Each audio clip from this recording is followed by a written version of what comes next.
semuanya, perkenalkan nama saya Alfiarman Halawa dengan nomor NPM 2429081021. Di kesempatan kali ini saya akan membahas tentang MSDM, dimulai dari pengertian MSDM, peran utama MSDM, penerapan MSDM, dan kesimpulan MSDM itu sendiri.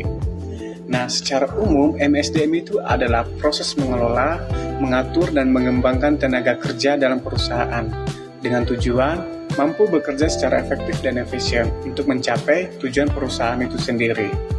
Namun, ada beberapa para ahli yang memiliki sudut pandang yang berbeda tentang definisi atau apa sih MSDM itu. Nah, ahli Gary Dessler menyatakan bahwa MSDM adalah proses memperoleh, melatih, menilai, serta memberikan kompensasi kepada karyawan. Ahli Hasibuan menyatakan MSDM adalah ilmu dan seni mengatur hubungan dan peranan tenaga kerja agar efektif dan efisien. Ketiga dia ada ahli Edwin B. Filippo menyatakan MSDM adalah proses perencanaan, pengorganisasian, pengarahan, dan pengendalian tenaga kerja. Jadi dari tiga sudut pandang yang berbeda ini sebenarnya MSDM ini memiliki tujuan yang sama, yaitu untuk mencapai tujuan perusahaan dan saling berkaitan antara satu sama lain. Selanjutnya kita akan membahas tentang peran utama MSDM. Ada beberapa peran utamanya antara lain satu, perekrutan atau seleksi, staffing, yang artinya merencanakan kebutuhan SDM. Perusahaan merekrut dan menyeleksi kandidat sesuai kebutuhan jabatan yang kosong. Kedua, dia ada pengembangan dan pelatihan atau development, artinya meningkatkan keterampilan dan pengetahuan dari kandidat tersebut. Ketiga, dia ada manajemen kinerja atau performance management, guna untuk mengevaluasi kinerja karyawan.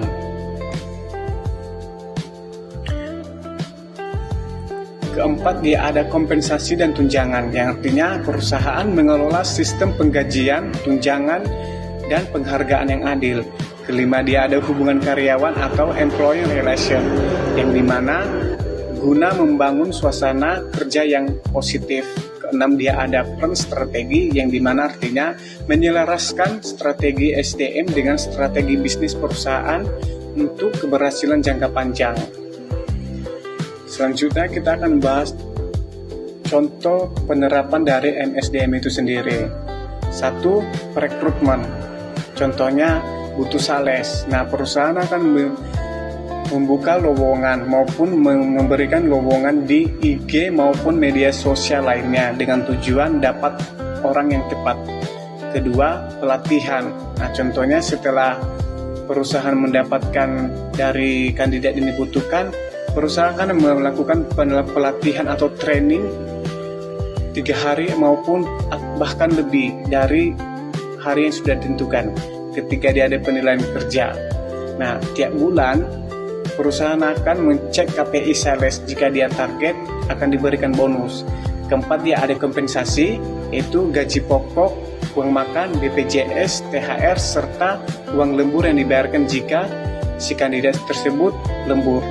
Kelima, dia ada hubungan karyawan, yang dimana ngadain makan bareng sebulan sekali, bikin grup WA buat curhat lah, agar mendengarkan keluhan dari karyawan. Tujuannya tim yang kompak, konflik dapat selesai. Nah, kesimpulan dari MSDM itu sendiri adalah cara perusahaan mengelola karyawan dari rekrut sampai pensiun agar tujuan bisnis tercapai. I just had to let you know you're